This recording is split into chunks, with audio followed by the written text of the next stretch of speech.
All right, I want you to just, for a second, close your eyes. And I want you to imagine a smell. And I'm not talking about, a bad smell like a garbage truck or something that's got off in the fridge. I mean, a smell that is so thick, so oily, that you can actually taste it on the back of your tongue. It's an invasive smell. It gets into your clothes, into your hair. Absolutely. It's the smell of rendering blubber fat being boiled down. But it's mixed with the decay of an animal the size of a city bus. And you have to place that smell in a very specific context. It's freezing.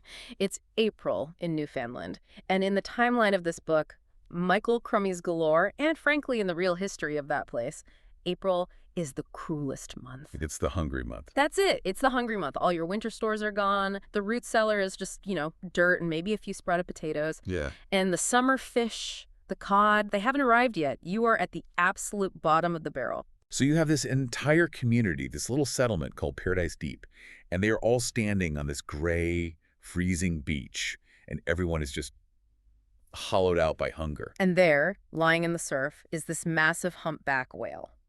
It's beached itself. Now, in any other context, this is a tragedy, right? A majestic creature dying. But here, it's a miracle. It's a calorie bomb. It's salvation. It is the literal difference between life and death for the entire town. That whale is oil for their lamps. It's meat for the pot. It's bone that they can use for tools or needles. But the horror of the scene, and Crummey writes this with such visceral intensity, is the waiting. Right. The whale isn't dead yet. No. And they can't kill it. They don't have like a harpoon gun. They don't have the heavy equipment for it. That's the detail that really got me. They have to wait for this leviathan to suffocate under its own incredible weight. The whole town is just standing there listening to it breathe, watching it die while their stomachs are just growling. It's a death vigil. It completely sets the tone for the entire novel. This isn't some quaint pastoral story about fishermen singing sea shanties. Not at all. This is a story about the absolute brutality of survival. And when the whale finally dies, the ugly work, as the book calls it, begins. You have to picture men wading into the freezing North Atlantic, slipping on guts, using these flensing knives, which are basically swords on long poles, to strip the blubber away. And the water just turns red. The whole harbor becomes this soup of blood and grease and oil. Yeah. It's like an industrial slaughterhouse scene, but it's happening right on their doorstep. Yeah. But this is the point. This is the moment where the story pivots from just historical grit to something else entirely, something biblical. They're cutting into the stomach. They're probably expecting to find, half-digested squid, maybe some krill. If they're incredibly lucky, they might find a lump of ambergris, which is worth a fortune. But the knife hits something different, something solid. Right. And the stomach membrane, it sort of floats free, it bursts open, and out spills this school of live fish and a hand. A human hand. And attached to that hand is an arm and a body, and a full-grown man slides out of the belly of this whale onto the beach. And he isn't dead. He's not dead. And you can just imagine the chaos, the panic on the beach. This man, bleached completely white from the stomach acids. We're talking white hair, white eyelashes, this pale, almost translucent skin. He just tumbles out onto the sand. And the smell coming off of him. The book says it's the very essence of the whale itself. A deep, fishy, oily stench that you find out never, ever leaves him. This is the inciting incident of Galore. It's a Jonah story, but it's twisted. We're going to unpack this dense, incredible, multi-generational saga today, and it all ripples out from this one single, impossible event. A man born from a whale. It's one of the greatest opening hooks in modern fiction, I think. But before we can even begin to figure out who this guy is or maybe what he is, we have to understand where he landed. Because he didn't just wash up on a generic beach. He landed right in the middle of a class war. Absolutely. The geography of this book is everything. You can't understand the characters until you understand the landscape. You basically got two settlements, right?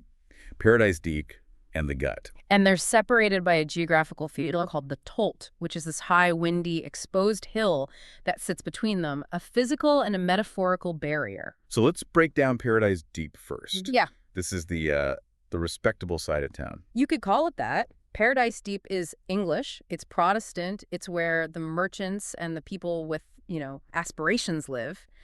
And it is completely dominated by one man, King Me Sellers. King Me Sellers. Even the name is fantastic. It's a nickname, but it tells you everything. It comes from checkers, doesn't it? The game. It does, yeah. He plays drafts or checkers constantly, and he's obsessed with that moment in the game where your piece reaches the other side of the board and you get to shout, "King Me!" and it becomes powerful. It can move anywhere. Exactly. But think about the game itself.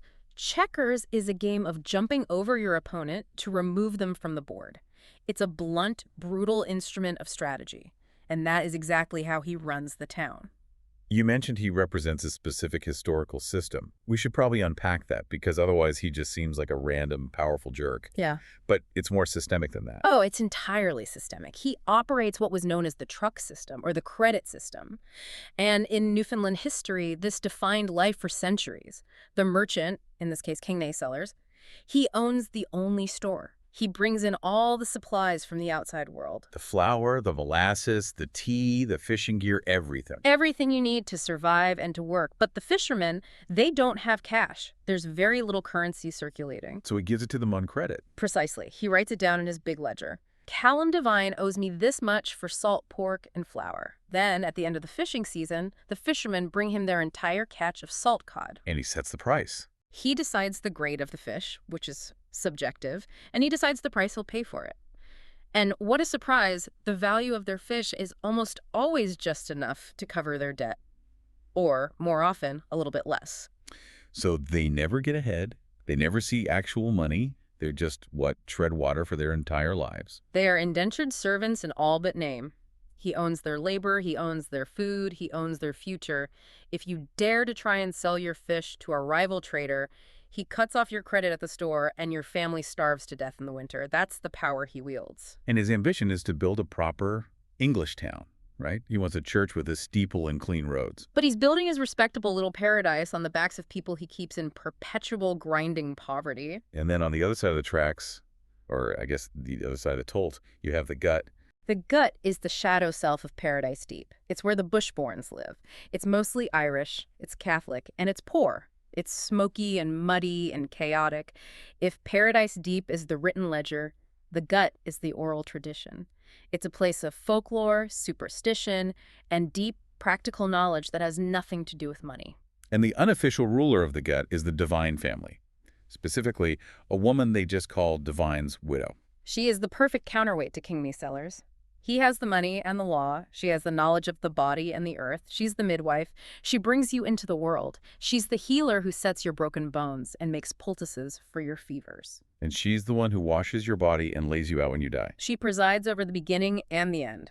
She controls the biological reality of the town, while King Sellers tries to control the economic reality. So, okay, let's go back to the beach. You've got these two warring factions, the respectable Protestants and the rough-and-tumble Catholics, staring at this white, smelly, mute man who just flopped out of a whale. And immediately they start arguing about what to call him. And this debate it's hilarious on the surface, but it's so revealing about their entire worldview. You have Jabez Trim, who's the Protestant lay reader from Paradise Deep, a very serious man. And then you have James Woundy, who is, well, let's just say James is a simple soul from the gut. So Jabez the Protestant wants to call him Jonah. Which makes perfect sense. Guy comes out of the belly of a whale. It's the obvious biblical parallel. It's the logical Protestant text-based interpretation, but James Woundy is terrified. He's absolutely convinced the man is Judas. Judas Iscariot, the betrayer. Where does he get that from? It's this very medieval, superstitious kind of Catholicism. In James's mind, Judas betrayed Christ and was cast out, cursed to wander. So the idea that the sea or the whale swallowed him as punishment and has now vomited him back up, it makes him a cursed figure, a walking, talking vessel of sin. So they're literally arguing, is he a prophet sent from God, or is he the ultimate sinner sent from hell? Is he a blessing or a curse? And they land on a compromise, Judah. It literally splits the difference phonetically between Jonah and Judas. Which is such a perfect metaphor for the character himself. He's this walking ambiguity. The book describes him as neither fish nor fowl. He doesn't speak a word, ever. He doesn't seem to understand language. He sleeps with his eyes open sometimes. He eats like a starving animal. Eats like a Spaniard, the phrase they use, which is such a great little historical nugget, a little jab at the rival fishermen from Spain and Portugal. But Judah is a blank slate. Because he's mute, the entire community just projects their hopes and their fears directly onto him. When things are going well, he's a saint. When things go badly, he's a demon. And things start going well pretty quickly after he arrives. We have to talk about the squid incident. This is the moment Judah goes from being a local freak to being kind of a talisman. The imagery here is just stunning. It's another famine period. The cod haven't come in. All the fishing boats are out on the water, just bobbing around, catching absolutely nothing. Judah is in a boat with Callum Devine, who is the widow's son. And Judy's just sitting there, staring into the water, doing that silent, eerie thing he does. Right. And then he just drops a hand line into the water, no bait on it, nothing. And he starts pulling. He starts pulling, hand over hand, and up from the black, deep water comes a squid. But it's not just one. That squid is holding on to the tail of another squid, which is holding on to the tail of another. It's a living chain. A rope made of squid. That sounds like a magic trick or a fever dream. It's pure magical realism. He just keeps pulling them into the boat until it's overflowing. And you have to understand, in a fishing economy, squid is everything. Squid is the bait. If you have the squid, you get the cod. And the cod do come. After this incident, the fish return in numbers that nobody's ever seen before. The book calls it Galore. Just sheer, overwhelming, incredible abundance. And because Judah was there at the start of it, he gets all the credit. He becomes their good luck charm. They call him the Great White, or St. Jude of the Lost Cause. The fishermen start to believe that the fish literally follow his feet. It's amazing. If he walks down to the north side of the harbor, all the fishing boats row over to the north side. They think he has some kind of magnetic pull on the ocean. It's fascinating how quickly they abandon any kind of logic. They don't think, oh, maybe the water temperature changed or the capelin are running. They think, the whale man called his brothers from the deep. It's a survival mechanism, though, isn't it? Oh, absolutely. In a world that is so harsh, so unpredictable, where the wind can change and kill you in 5 minutes, you can't accept that it's all just chaos. You need to feel like you have some control. You need a totem. Judah becomes their totem. He gives them the illusion that there's a lever they can pull to ensure their survival. But while the town is, celebrating all these fish, that underlying tension between King Me Sellers and the Devines is just simmering. And we mentioned that they're rivals, but it's so much more personal than just business. There's a whole backstory here that feels like it belongs in a darker, much cruder version of Downton Abbey. It's the origin story of the entire feud, and it goes back years. Before King Me was the king, he was just an ambitious English merchant trying to establish himself. And the widow, before she was a widow, was his servant girl. Right. And he decides he needs a wife to start his dynasty. He looks at her, his servant, and thinks, well, she's strong, she's healthy, she's here, she'll do. The romance is just overwhelming. He proposes to her while she's in the barn milking a cow. He doesn't ask her if she loves him. He doesn't woo her. He basically just offers her the position of Mrs. Sellers, and her response is, it's legendary. She doesn't just say no, does she? Oh, no. It's much worse than that. She looks him dead in the eye and says, I need to take a piss, and then she just gets up and walks away. That is devastating. It's not just a rejection, it's a complete humiliation. It's so earthy. It reminds him that for all his airs and graces in his ledger books, they are both just bodies in a smelly barn. And King Me Sellers cannot handle humiliation. His ego is his fatal flaw. He fires her on the spot, of course. But then the folklore kicks in. Almost immediately, his cows stop giving milk, his other servants start getting mysteriously sick, and then physically, King Me himself starts to change. His head swells up. Like a balloon. An allergic reaction. Like a pumpkin. The book describes it as becoming distended and painful. Now, a modern doctor might say it's an infection or an allergy, but in Paradise Deep, in that time, it's witchcraft. He is absolutely convinced she has put a curse on him. So he takes her to court.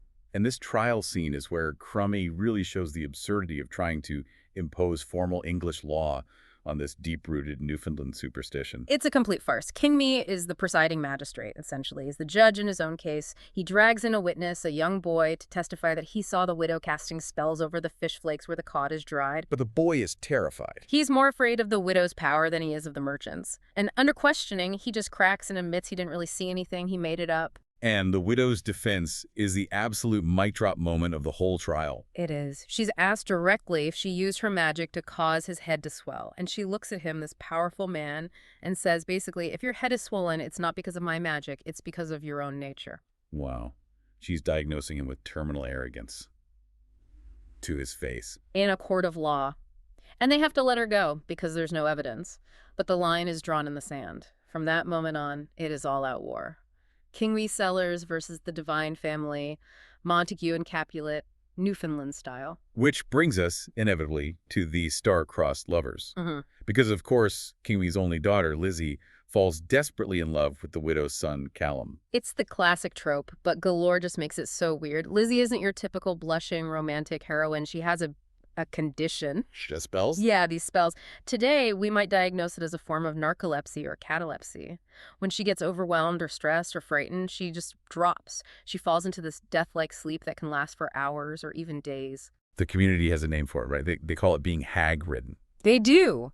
They believe a witch, a sleep hag, is literally sitting on her chest, stealing her breath. And the trigger for her first really big public spell, seeing Callum Devine for the first time. She sees him at an Easter pageant.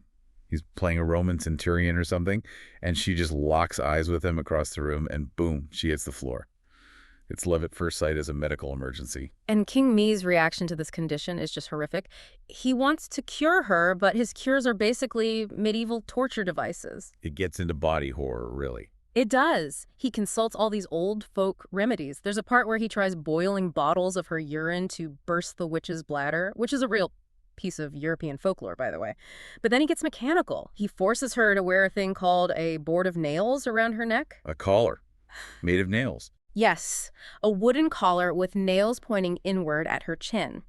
The idea is that if her head droops forward as she falls asleep, the nails will prick her and wake her up. It's just so cruel. It shows that he treats his own daughter like a piece of faulty machinery that he needs to fix, rather than a suffering human being. He's trying to control her biology the same way he controls the debt of the fisherman. And all the while, she's trying to escape him, isn't she? She wanders off into the woods, into the drogue, and that's where she has this bizarre encounter with Ralph Stone. Ralph Stone is such a fascinating minor character. He's an escaped slave, presumably from the American South, who has somehow ended up living as a hermit by a pond in the middle of Newfoundland. He is the ultimate outsider. And Lizzie just stumbles upon him while he's bathing. She sees him naked, and you have to imagine for a girl who has been so completely sheltered by her father, seeing a naked black man in the woods.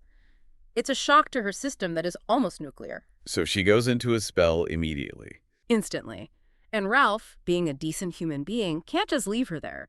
So he picks her up and carries her back to town. Which, of course, absolutely ruins her reputation. It's a massive scandal, but in a strange way, it seals her fate as damaged goods in the eyes of respectable Paradise Deep, which ironically makes Callum Devine love her even more. He is the most patient suitor in all of literature. He waits for her for decades. He stands outside her window. He brings her gifts. Yeah. But King Me is the gatekeeper. He will never, ever let a Devine marry a Sellers. It takes a lifetime. They only finally get together after King Me is completely broken as a man. His own sons die at sea. The ocean always takes its payment in the end. And his spirit just snaps. He gives up. He stops caring. And that's the only way the wall between them finally comes down. But the tragedy of their wedding night, Yeah. we got to talk about this. They finally get married. They're middle-aged by this point. They go to the bedroom. And Lizzie, she has no idea what to do. It's just heartbreaking. She has been so isolated, so pathologized, that she literally does not know how sex works. She sees Callum aroused, and the only thing she can compare it to is a bull she saw in a field once. She's terrified. She thinks he's going to hurt her. It's funny in a really dark, bleak way, but mostly it's just so sad. It shows what that kind of isolation does to a person. You can starve for food, but you can also starve for information and experience. Exactly. They finally have the love they've waited for, but the happy ending is completely marred by the scars of that wait. They're finally together, but they are strangers to each other's bodies. Now, we need to zoom out a little bit. We've talked about the class war between the merchants and the fishermen. But in Newfoundland, you can't ignore the other great war, religion. The Catholics versus the Protestants. The green versus the orange. That divide was as deep as the Grand Canyon for centuries. And in Galore, it plays out through these two amazing clergymen, Reverend Dodge and Father Phelan. Father Phelan he's a character. I feel like everyone, somewhere in their family history, knows of Father Phelan. He is the rogue priest archetype dialed up to 11. He's a Dominican, an itinerant preacher who travels up and down the shore. He drinks whiskey like it's water. He celebrates Mass in smoky fishing rooms because there isn't a proper church. And he has a very loose interpretation of his vow of celibacy. He's a womanizer. He is. But the people absolutely adore him because he's human. He's down in the muck with them. He smells like fish and sweat. He understands that life is incredibly hard, and sometimes you just need a drink and a bit of comfort. You have to contrast that with Reverend Dodge. King Me's guy. King Me imports Reverend Dodge to bring civilization to Paradise Deep. And Dodge is everything Phelan is not. He's rigid, he's sickly, he's obsessed with rules and boundaries and fences. He wants to draw lines in the sand. This leads directly to the Cemetery Wars. This is one of the most absurd and brilliant sequences in the entire book. It starts, as these things so often do, with a death. A man named Peter Flood dies. Now, Peter was born a Protestant, but had, let's say, converted to Catholicism, or at least he was leaning that way. So Reverend Dodge refuses to bury him in the Protestant plot. He says the ground is consecrated for Anglicans only, and Peter is a heretic, so they have to bury him over in the muddy Catholic patch of ground. But his family is still Protestant. Exactly, and they are deeply offended. So under the cover of darkness, they go over to the Catholic side, they dig up Peter's coffin, drag it back to the Protestant side, and rebury him. And Dodge finds out. Dodge loses his mind. He orders the body dug up again and moved back. And Father Phelan, who thinks this is all utterly hilarious, gets his parishioners to help drag the coffin back to the Catholic side that night. This happens multiple times. This poor corpse is being shuttled back and forth like a shuttlecock in a badminton game. Can you imagine the physical labor involved? Digging a 6-foot hole in that rocky Newfoundland soil is back-breaking work, and they're doing it every other night just to make a theological point. Eventually, they just lose track. The ground becomes so churned up from all the digging and redigging that nobody actually knows where Peter Flood's body is anymore. He's just lost in the no man's land between the faiths. It's a perfect satire of the entire sectarian conflict. The soil doesn't care what version of the Bible you read. The worms certainly don't care. And the weather doesn't care either, which we see when Father Phelan gets a bit of an ego trip and decides to build his own cathedral. He catches the building bug from King Me-Sellers, doesn't he? He does. He gets this grandiose idea to build a massive Catholic church on the Tolt, that high, windy hill that's completely exposed to the North Atlantic gales. It's an act of pure vanity. He wants a monument to himself. And nature has other plans. The wind blows it down before the roof is even on, so he rebuilds it, stronger, he puts in buttresses. He's basically shaking his fist at God and challenging the elements. And then a lightning storm comes. And it doesn't just hit the church. The lightning strikes the steeple of the church and simultaneously kills an entire flock of sheep that were grazing nearby. It is an Old Testament fire and brimstone smackdown. And Phelan's reaction to this is actually surprisingly humble. It is. It's his best moment in the book, I think. He holds a mass in the charred ruins. He stands there in the ashes of his own vanity and preaches to his congregation. He finally realizes that you cannot conquer this place. You can only endure it. If you try to build a Tower of Babel on the Newfoundland coast, the landscape will always knock it down. We've had whales and corpse stealing and lightning strikes, but we still haven't touched on what might be the creepiest part of the book, the straight-up gothic horror story of the Galore family. This section genuinely kept me up at night. The story of Virtue and Martin Galore. Yeah, it starts as a fairly standard domestic tragedy, and then it just spirals into a full-blown ghost story.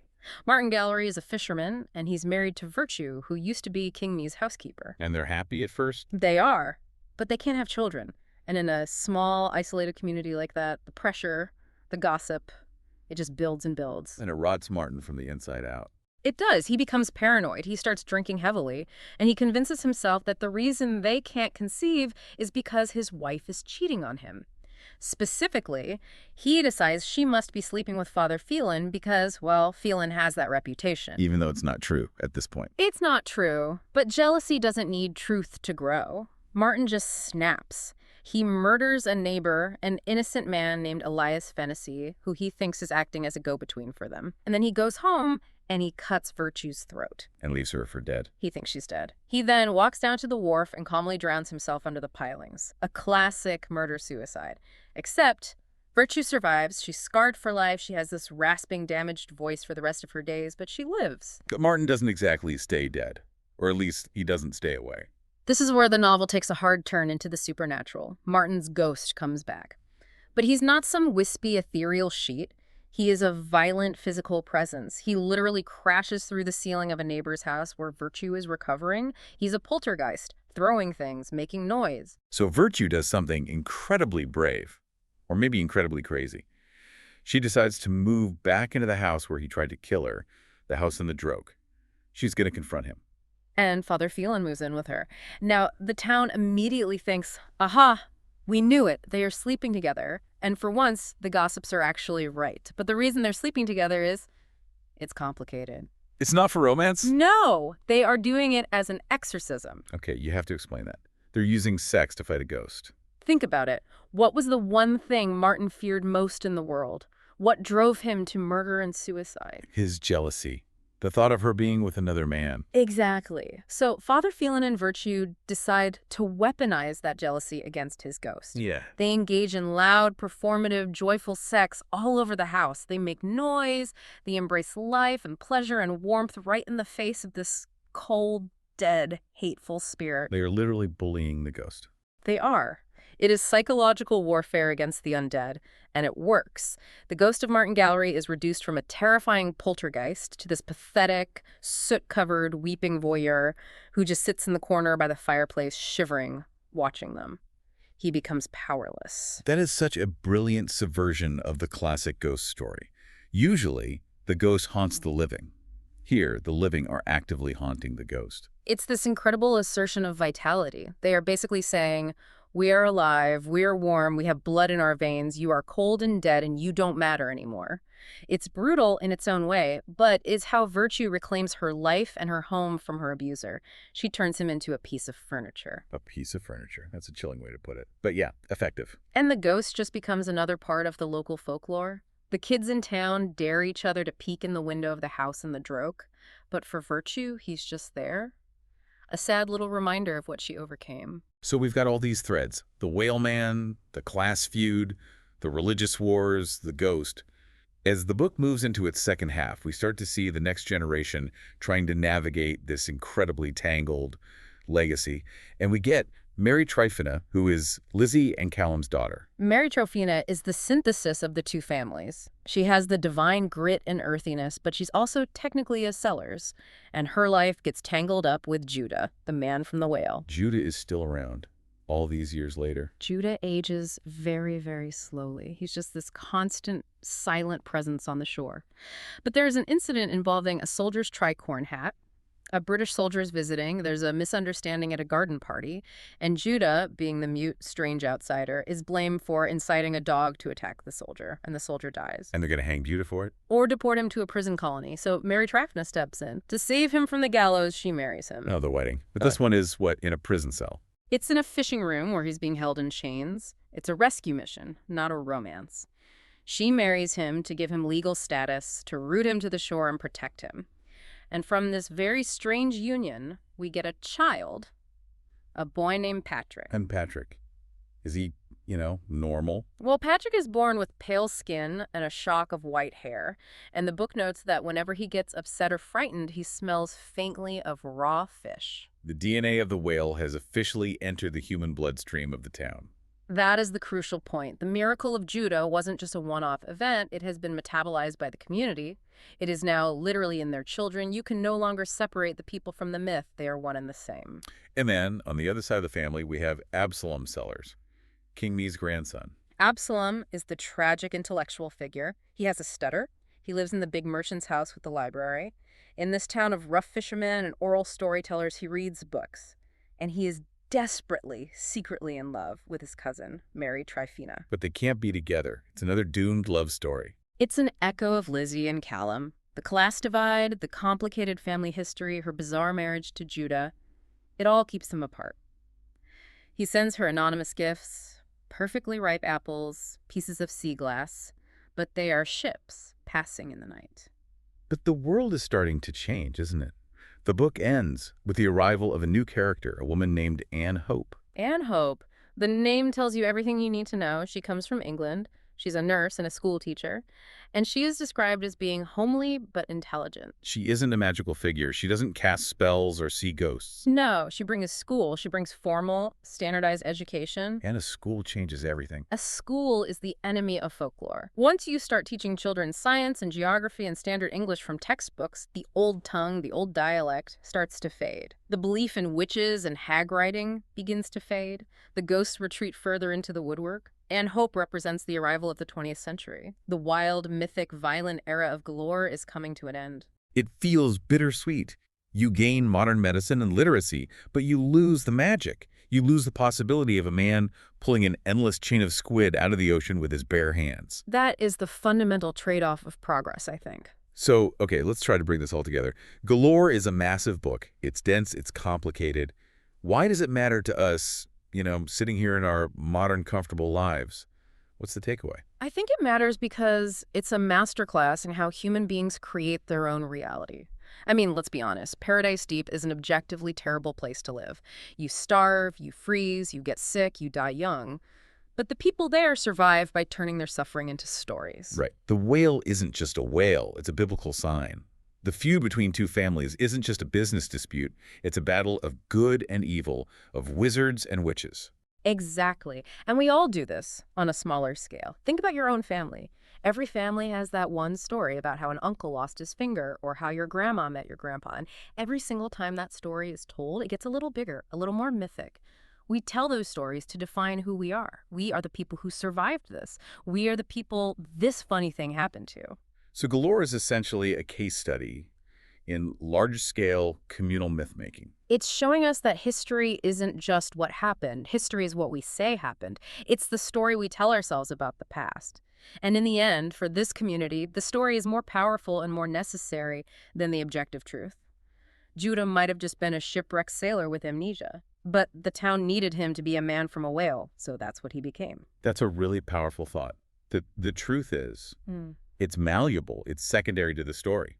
And I want to leave you and everyone listening with the epigraph that Crummey chooses for the book. I think it sums up the entire emotional core of the novel. It's from Gabriel Garcia Marquez, who is, the master of this kind of storytelling. And he wrote, "The invincible power that has moved the world is unrequited, not happy love." Wow. Say that again? The invincible power that has moved the world is unrequited, not happy love. That's incredible. And think about it in the context of this book. Callum waiting a lifetime for Lizzie. Absalom watching Mary Tryphena from afar. Even the jealous ghost of Martin Gallery pathetically watching his wife from the corner. It's the longing, the things we can't have, the hunger for connection that drives the story forward for generations. It's not the happy ending that motivates us, it's the hunger. The hunger, whether it's for food from a whale or for love or just for a fish to finally jump out of the water. Precisely. Well, I'm certainly going to look at calamari a little differently the next time I order it. Yeah. And I'm definitely staying away from any beached whales I might come across. That is probably good policy. Thank you so much for taking this deep dive with us into the wild, weird, and wonderful world of Michael Crummey. It's been a ride. It's always a pleasure. Keep asking questions. We'll see you in the next deep dive.